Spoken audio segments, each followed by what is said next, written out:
Avenida Zubia Bidasoa ibaiaren inguruak bizi duen errealitatearen ispilua da.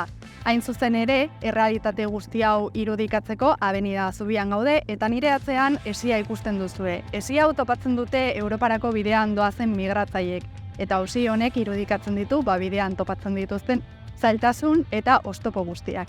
Datozen minutuetan Fermin Muguruzarekin izango gara. Izan ere, Donostiako zinemaldian, Bidasoa 2018-2023 izeneko dokumentala aurkeztu berri du, errealitate guzti hau islatzeko.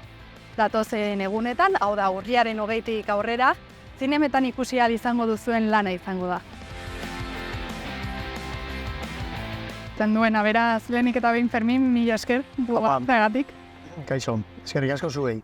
Bai, hemen Avenida Zubian elkartu gara eta hori aipatzen genuena, ez da kasualitatea, hemen inguruan bizi dugun egoera guztia simbolizatzen duen, nik uste leku hoberenetarikoa dela, ez da? Bai, eta gainera nik uste dut horrelako dokumentuak utzi behar ditugula, gerorako ere bai, denok kontura gaitezen zemotako injustizia eraikitzen ari diren, ez?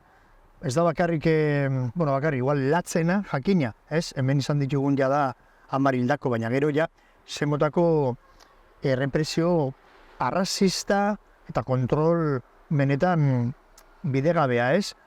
Ari diren haiek esartzen. Eta horregatik gaur hemen gubiok hemen egotea. Horri ikustea, justu atzekaldean nola dagoen dena esitu eta 2023 urtean. Eta ez da hori bakarrik, atzean dagoen furgoneta hori kamuflajekoa da, baina poliziena da, eta hor dauden lau persona poliziak dira baita ere, ez? Eta nik uste dut oso humilagarria dela denontzako hemen gertatzen ari dena, injustua izateaz gain, oraindik muga hori hor jartzea. Eta nahiko nuke gainera beste gauza bat oraindik gaineratu, ez? Etengabean hemen Hendaia, Irun, Onjarbi, Bidasoako herrialdekook esaten dugu hau bukatu behar dela. Muga hau irikita egon behar duela. Eta hemen egin zegutena turraren egunean iseka egitea da. Bi alkateak etortzea, Hendaiako eta Irungo etortzea ona, ospatzera behingoz irikita zegoela muga eta hurrengo egunean istea, hori benetan ezin dela horrela gelditu. Baina hor gelditzen da. Hori da, testuinguru harrigarria ematen du, batez ere 2023 urtean kokatua. Ez dakit honek guztiak dokumentala sortzeko ideia eman zizula imaginatzen dut, ez? Ikustea ez dela normala hau bizitzen ari garena eta normaltzat hartzen duguna, ez? Hainbeste denboraren ostean. Bai, batez ere, mugarena, istearena eta hola, gerorago etorri zen. Batez ere, bultzatu ninduena dokumental hau egitera momentu batean, non oraindikan Black Beltzabia Ainoa bukatzen ari ginen.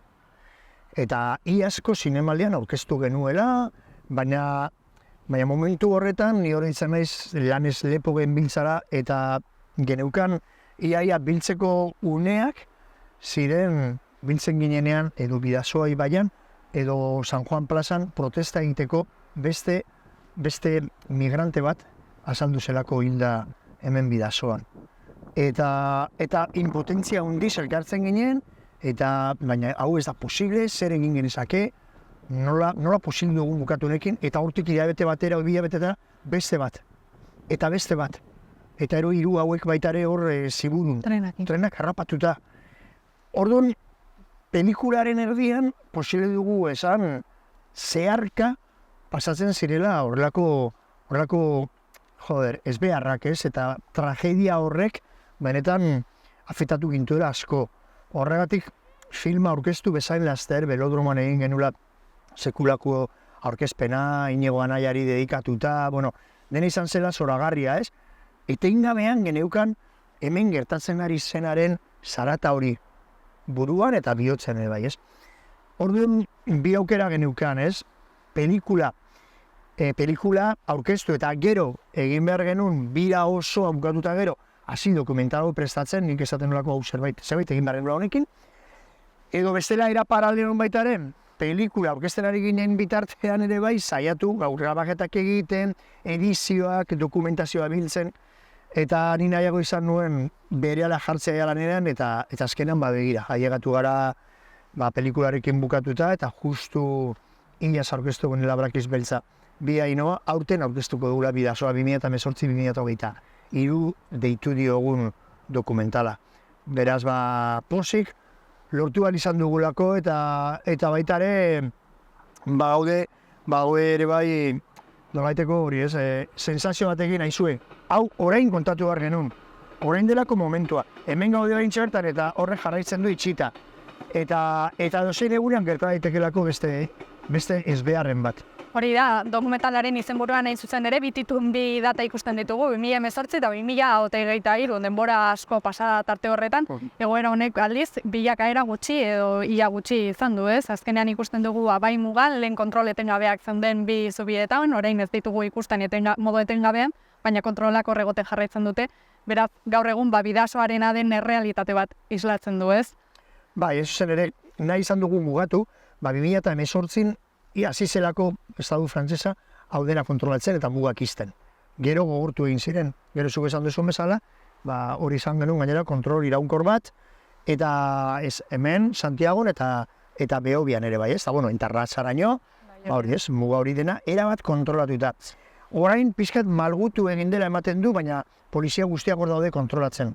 Eta esaten genuen ere bai, polizia frantsesa zela gero ere enteratu ginen hemen, polizia espainolaren kolaborazio erabateko izan zutela eta izatu egiten zituztela migranteak, horren truke bazukatelako zenbait neurri onuragarriak. Gero ematen du hori, ez horren arduraduna, ja joan da, gero enteratu hori baitare eman diotela ez dakizesari, dena eskandaluzkoa da. Orrun guna izan dugu mugatu, orain 23an, hain zuzen ere, guazelako dokumentalarekin eta itxi egin dugulako dokumentalaren, nolabaiteko omenaldia, orain arte baitare hil diren hoiei egiten digulako horritzapena, eta orduan, 2023 arte, baina ez esan ez hor bukatzen dela historia bizik, eta guk urte horietan gertatu denaren inguruan hitz egiten dugulako. Baina esan dudan bezala lehenu, edozein momentuan gerta daiteke beste ezbeharren bat, eta hor daude hauek baita ere, eizatzen, hor daude jasarten baita ere, eta denborazua esan behar dugu, hain zuzen ere, badela erabat arrazista jarri duten kontrola, eta horrek ez duela ezer ikusirik, esaten duten bizipigat horrekin, hori ez, eraso integrista, ez, hau beste gauza da. Hau da, etorkinei, migrantei, ez usteko pasatzen gure zonaldean. Eta errealitate hau guztia islatzeko, migratzaiekin egunero lan egiten duten elkarten gara jondu zuen dokumentalean, informazio iturri gisa, azkenean baiek dira egun bizi dugun errealitatearen, termometroa hobekien daramatenak ez, azkenean Irungarrera sarearekin izan zarete, baita Bidasoa etorkineekin, eta imaginatzen dut, baien testigantzak jasotzea, oso berazgarria izango zela, guztia testu inguruan jartzeko. Dudarik gabe, gertatzen dena da ere, nik nahi duela ere ezberdin du, zer den kazetariek egiten duten dokumental bat, egiten duten reportaje bat, ona etorri delako kazetari pilo bat, egin dute reportaje bat, edo dokumental bat ere bai, edo gero ere du izan diguna sorkuntza dokumentala, non beste ikuspegi bat ere bai jartzen dugun, ere bai hor, pixkat, neurrian, erakusteko beste erabatean. Horregatik nik pentsatu nuen, beste erabatean kontatu behar genuen baita ere hemen gertatzen ari zena, eta horregatik ez zaioni de sorkuntza dokumentala, ez? Zinemaldietan eta horrela genero horretan kokatzen dute, adibidez, nik egin dudan dokumental hau. Orduan pentsatu nuen, protagonista batzu hartu behar nituela, beraz dudarik gabe, protagonista bat da Harrera Sareakoa, beste bat da Bidasoa etorkinekin, baina gero baita ere, aitaten nituen beste hiru protagonista, ez? Bata da Garaialde, inor baino beto ibili dena hemendikan erretratatzen batez ere migranteek daukaten zailtasuna pasatzeko eta beraien oinazea, sufrimendua eta bera kontatzea baita ere, bere lana zein izan den eta zergatik inplikatu zen, zergatik sartu zen baita ere kazetaritza lan hori egiten, ez? Argazki kazetaritzan. Gero, hautatu nuen ere bai gazte bat, Bolikostatik etorri zena, hemen manifestazio batean ezagutu nuena eta kontatu zian bere historia, ez? Berari asko gustatzen zaiolako musika eta orduan asko gustatzen zaion nik egiten nuena eta orduan kontatu zian historia zan nuen guazen posible gerun hartu bakoitzaren historia, bakoitzarekin posible izango nukelako egin dokumental bat, ez? Baina, hautatu nuen hau, dela Romeo, Romeo, oso gauza bitxia da, ez? Bi aldiz bueltatu zuten, ia 5 urte kostatu ditzaion iristea ona, 2 aldiz beroan itzuli zituzten jendarmek, eta gero hemen Irunen maitemindu zen, lana lortu du, ume badauka, eta horren baita ere, batez ere, Anaitze Agirrek esaten zian bezala ez, joder, Fermin saiatu bezala bai, zera ez, olako mezu positibo baita ere transmisitzen. Ez izatea gauza bat latza dela, bai, baina gero baita ere, joder, badagoela zerbait positiboa ez, da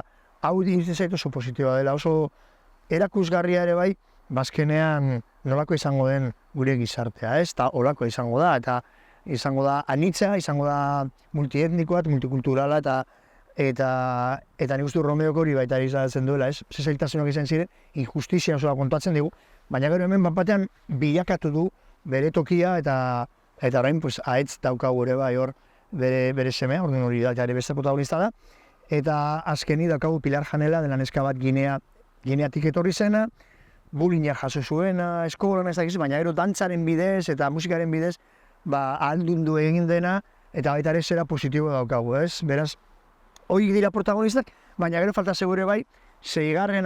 dena deitzen dioguna ari narratiboa, ez? Eta hori Amets San Millan da, baita ere lagun handia, gaztea, bere ama Republika Dominikanatik etorri zen, eta hor bera txirrindaz dator, egiten bide berdean. Horren bera ikusiko dugu ja, lesakatik bera hori dena zeharkatzen, eta bera pixkat josi egingo du beste guztion historia kontatzen baita ere bere esperientzia. Horregatzen dizut, pues ez dela erreportaje periodistikoa, baizik eta beste motako dokumentala. Eta gero, dudari gabe, baditugu pieza batzuk non gogoratzen ditugun, hildako bakoitzaren ibilbidea, hori animazioaren bidez jorratu dugu, eta gero musika. Orduan gauza bat nik gustatzen zaidan asko azpimarratzea da, nola bidasoaldeko musikariok ere bai jarri nahi izan diogun musika dokumental honi. Beraz, berako peitxi daukagu, Ornoz Mugaireko Olaia Intziarte, gero nire musika baita ere azalduko da, bestaldeko Willis Drummond edo Odei, raperoa, Bad Sound System, Eneris Furiak, hori denok bidazoa errepublikakook, Pio Barojak esaten zuen bezala, batu gara musikariok, musika baita ere jartze gorun pieza musikalak daude dokumental osoa zer. Aipatu duzu, azkenean hildakoak ere, aipamena egiten zaie Bidasoa ibaian hildakoi eta baita trenean harrapatutakoei, nik uste hau ere tragedia honi izen eta bizenak jartzeko modu bat da, azkenean horrelako tragedietaz hitz egiten denean askotan zifrak aipatzera jotzen da, baina ez dago gogoratu behar honen guztiaren atzean bizitzak daudela, bizitza pertsonalak, sentimendu pertsonalak, eta honi guztia aurpegia jartzea ere nik uste laguntzen duela, errealitate guzti honek duen garrantzez, jabetzea jendea, eta hau hartzea ez dela broma, hemen gertatzen ari dena. Hori da gauza bat ikasi duguna urte guzti hauetan, eta ni neu personalki adibidez dokumentalago egiten, ez? Denek, batez ere hemen elkartasuna jorratzen dutenek, denek hori azpimarratu egiten dutela. Edo izena bizenak jartzen diegun hemen hile direnei, eta edo saiatzen garen zeintzu ziren ere bai, ez? Pixkat miatzen edo jakiten, edo ez dela azkenean zifra hotzak eta zifra hutsak besterik ez dira izango. Horregatik oso garrantzitsua izan da, beraiekin ez, batez ere Arrasarea, Bidasoa etorkinekin, Romeo kontatzea bere historia, Hilarrek kontatzea bere historia, eta hori ekartzea garrantzitsua ez, eta gainera gero dokumentazioa. Lortu dugun dokumentazioa azkenean, hemen baldin badago zerbait, hemen gertatu dena Irunen Hendaian, izan da elkartasuna. Batzutan oso isilpean, ez? Zaratari gabekoa, baina posible garela sentitu Arro hemen Irunen, eta Onjarbin, eta Hendaian, eta Urruñan, ere bai, ez dezagun ahaztu Behoiako zubia Urruñarekin egiten dugula ere bai hor muga, hor zenba jende implikatu den laguntzeko, bere elkartasuna adierazteko, eta benetan hor emateko baita ere samurtasuna. Oso garrantzitsua dena ez baita ere, berotasun hori eskaintzeko etorkinei. Orduan, dokumentazioa biltzean izan da momentu baita ere oso latza. Bapatean, deskubritu ditugulako adibidez, migrante batzuek hemen gelitu ziren, azken arnaz eman zutela gure bidazoan, gu horren beste maite dugun ibai honetan, batean igual mezu bat, justu hil baino lehenako gazte batena bialtzen ziona bere amari, ez? Ama zuzora niretzat dena. Kar, hori mugikorretan, eta hori lortu ditugolako gauza batzu benetan asko ikutu gaituztenak, ez? Eta adinak ere bai, eta orduan zetokitatik etortzen ziren. Karo, gu laburtu dugu asko, minutu batean laburtu dugu ibilbidea, eta bizka bakoitzaren zera, baina lortu ahal izan dugunean, ze mezu elkartikatzen zituzten beraien gurasoekin edola batez ere, horiek detaile batzu bezala baita ere jarri ditugu, jakiteko aizue, gizakia gara. Gizakiak dira, dero gizakia gara, izen izenak dituzte, zenbait herrietatik etorri dira, eta hemen hil egin dira, edo hil egin ditu, esaten du bezala, politika arrazistak. Frantsesek inposatu duten politika arrazista, eta gobernu espainolaren ere bai kolaborazioarekin. Eta arrazakeri hau guztia dokumentalean bildu duzue eta zinemaldira eramango duzue. Donostiako zinemaldira, nazioartean proiekzio handia duen zinemaldi bat da, errekonozimendua handia bai du.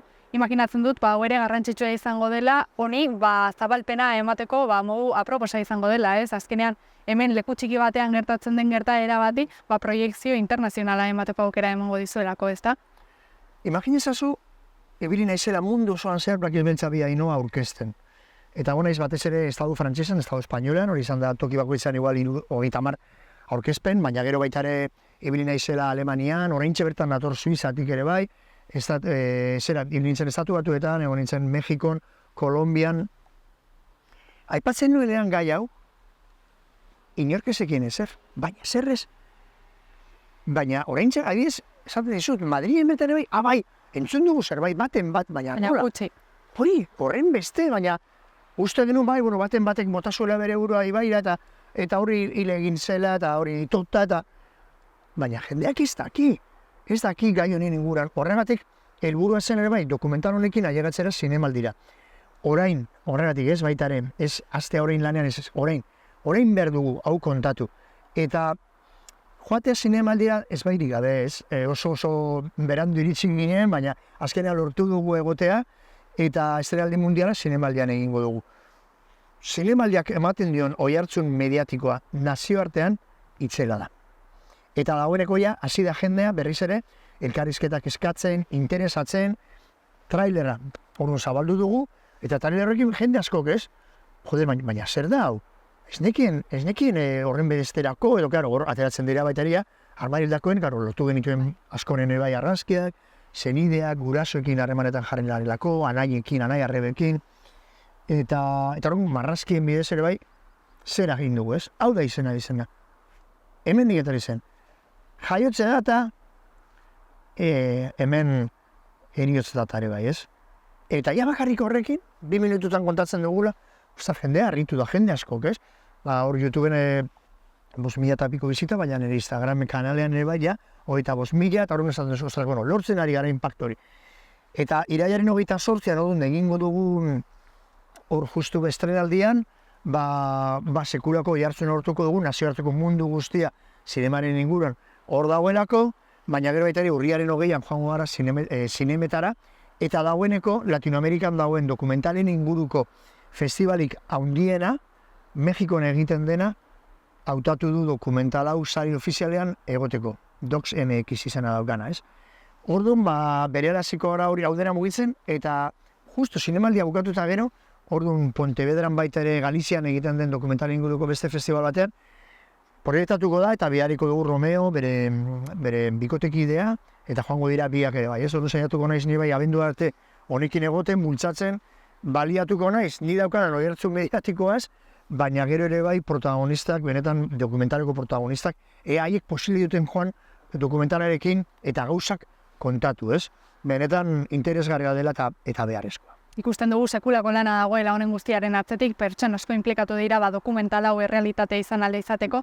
Ez dakit hemendik aurrera zein asmo dituzu beste proiektu batean pentsatzen ari zaren, ikusi dugu hori Black Beltzarekin urte asko eman dituzula, tartean honetan murdildu ere, ez dakila da Fermin Muguruzaren burua beste zerbaitetan pentsatzen hasi den edo guztiz honetaz zentratuta zuen.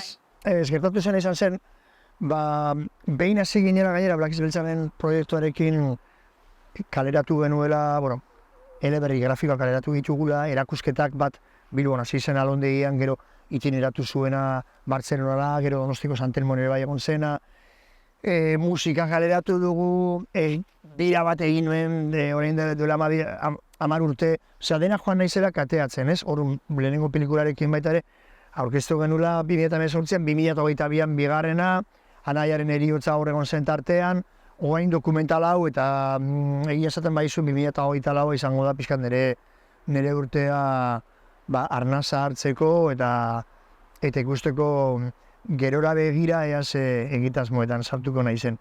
Baina momentuz, orain baita ere abendura arte esan dizuan bezala, gelditu gabe ibiliko naiz, dokumental horren inguruan hitz egiten, ez da saiatzen ahalik eta jende gehien enteratzen hemen zer gertatzen ari den, dudarik gabe ere saiatzen injustizia honekin bukatzen.